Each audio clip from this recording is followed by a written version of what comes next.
November 24, from Ezekiel, chapter 47. In my vision the man brought me back to the entrance of the temple. There I saw a stream flowing east from beneath the door of the temple and passing to the right of the altar on its south side. The man brought me outside the wall through the north gateway and led me around to the eastern entrance. There I could see the water flowing out through the south side of the east gateway. Measuring as he went, he took me along the stream for 1,750 feet and then led me across. The water was up to my ankles. He measured off another 1,750 feet and led me across again. This time the water was up to my knees. After another 1,750 feet, it was up to my waist. Then he measured another 1,750 feet, and the river was too deep to walk across. It was deep enough to swim in, but too deep to walk through. He asked me, "Have you been watching, son of man?" Then he led me back along the river bank. When I returned, I was surprised by the sight of many trees growing on both sides of the river. Then he said to me, "This river flows east through the desert into the valley of the Dead Sea. The waters of this stream will make the salty waters of the Dead Sea fresh and pure. There will be swarms of living things wherever the water of this river flows. Fish will abound in the Dead Sea, for its waters will become fresh. Life will flourish wherever this water flows. Fishermen will stand along the shores of the Dead Sea, all the way from En-Gedi to En-Eglaim. The shores will be covered with nets drying in the sun. Fish of every kind will fill the Dead Sea, just as they fill the Mediterranean. But the marshes and swamps will not be purified. They will still be salty. Fruit trees of all kinds will grow along both sides of the river. The leaves of these trees will never turn brown and fall, and there will always be fruit on their branches. There will be a new crop every month, for they are watered by the river flowing from the temple. The fruit will be for food, and the leaves for healing." Boundaries for the land. This is what the Sovereign Lord says: "Divide the land in this way for the 12 tribes of Israel. The descendants of Joseph will be given 2 shares of land. Otherwise each tribe will receive an equal share. I took a solemn oath and swore that I would give this land to your ancestors, and it will now come to you as your possession." These are the boundaries of the land. The northern border will run from the Mediterranean toward Hethlon, then on through Lebo-Hamath to Zedad. Then it will run to Berothah and Sibrim, which are on the border between Damascus and Hamath, and finally to Hazar-Hatticon on the border of Haran.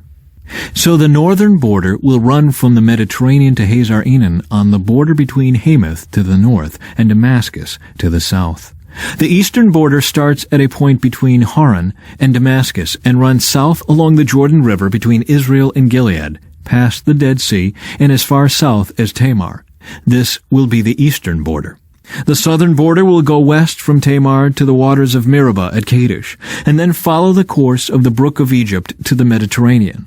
This will be the southern border.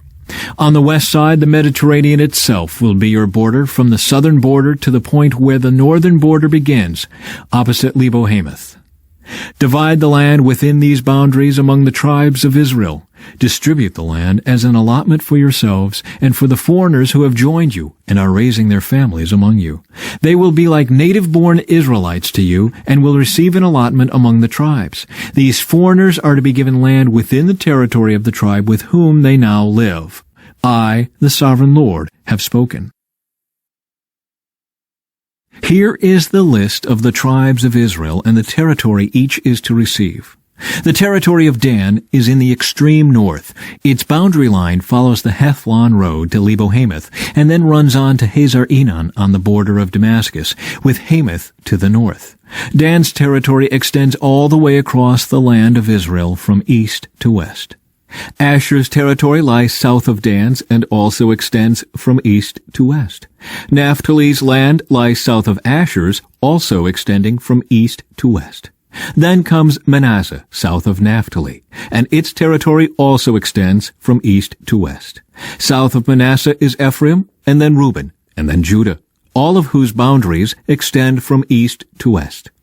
South of Judah is the land set aside for a special purpose. It will be 8 1/3 miles wide and will extend as far east and west as the tribal territories, with the temple at the center. The area set aside for the Lord's temple will be 8 1/3 miles long and 6 2/3 miles wide. For the priests, there will be a strip of land measuring 8 1/3 miles long by 3 1/3 miles wide, with the Lord's temple at the center.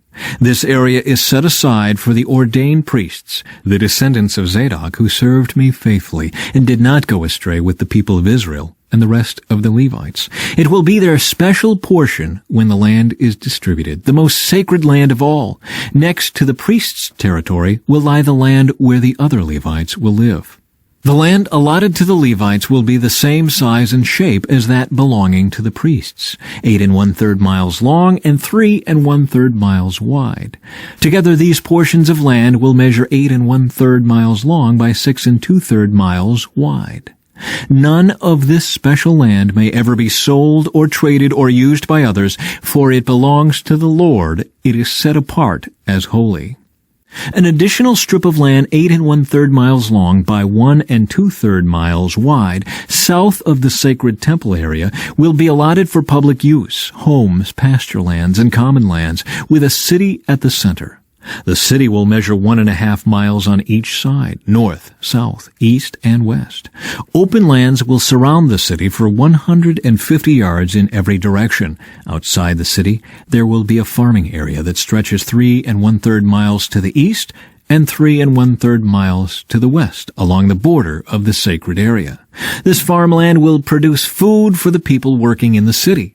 Those who come from the various tribes to work in the city may farm it. This entire area, including the sacred lands and the city, is a square that measures 8 1/3 miles on each side.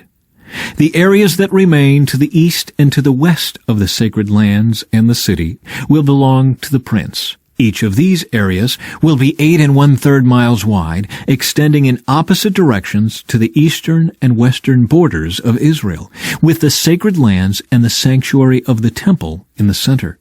So the prince's land will include everything between the territories allotted to Judah and Benjamin, except for the areas set aside for the sacred lands and the city. These are the territories allotted to the rest of the tribes. Benjamin's territory lies just south of the prince's lands, and it extends across the entire land of Israel from east to west. South of Benjamin's territory lies that of Simeon, also extending across the land from east to west. Next is the territory of Issachar, with the same eastern and western boundaries. Then comes the territory of Zebulun, which also extends across the land from east to west. The territory of Gad is just south of Zebulun, with the same borders to the east and west. The southern border of Gad runs from Tamar to the waters of Meribah at Kadesh, and then follows the brook of Egypt to the Mediterranean. These are the allotments that will be set aside for each tribe's exclusive possession. I, the sovereign Lord, have spoken. The gates of the city. These will be the exits to the city. On the north wall, which is 1.5 miles long, there will be 3 gates, each one named after a tribe of Israel. The first will be named for Reuben, the second for Judah, and the third for Levi. On the east wall, also 1.5 miles long, the gates will be named for Joseph, Benjamin, and Dan. The south wall, also 1.5 miles long, will have gates named for Simeon, Issachar, and Zebulun. And on the west wall, also 1.5 miles long, the gates will be named for Gad, Asher, and Naphtali. The distance around the entire city will be 6 miles, and from that day the name of the city will be, "The Lord is there." From 1 Peter. Dear friends, I warn you as temporary residents and foreigners to keep away from worldly desires that wage war against your very souls. Be careful to live properly among your unbelieving neighbors. Then, even if they accuse you of doing wrong, they will see your honorable behavior, and they will give honor to God when He judges the world.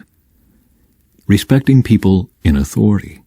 For the Lord's sake, respect all human authority, whether the king as head of state or the officials he has appointed. For the king has sent them to punish those who do wrong and to honor those who do right. It is God's will that your honorable lives should silence those ignorant people who make foolish accusations against you. For you are free, yet you are God's slaves. So don't use your freedom as an excuse to do evil. Respect everyone and love your Christian brothers and sisters. Fear God and respect the king.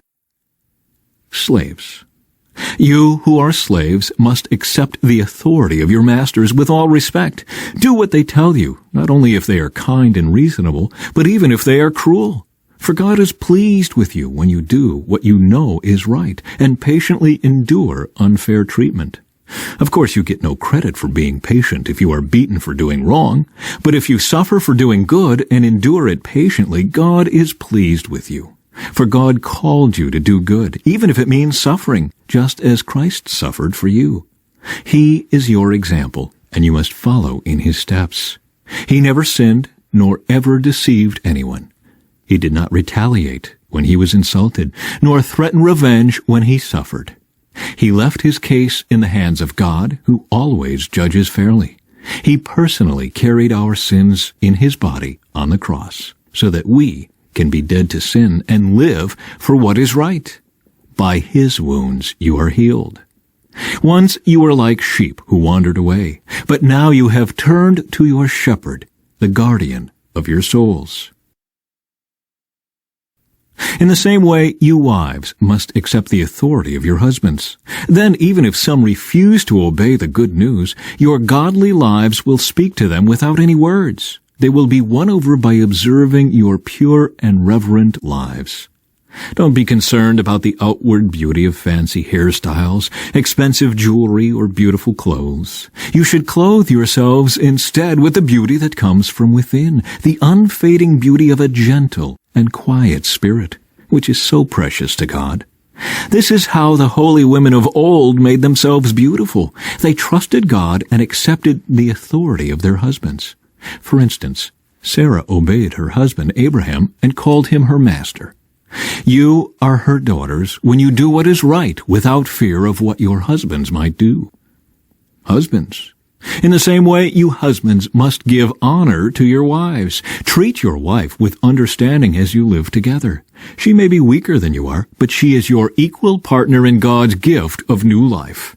Treat her as you should, so your prayers will not be hindered. From Psalms. Remember your promise to me. It is my only hope. Your promise revives me. It comforts me in all my troubles.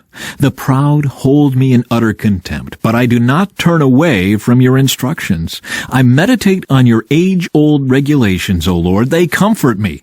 I become furious with the wicked because they reject your instructions. Your decrees have been the theme of my songs wherever I have lived.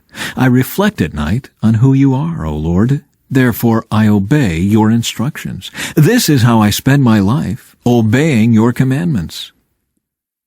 Lord, you are mine. I promise to obey your words. With all my heart, I want your blessings. Be merciful as you promised.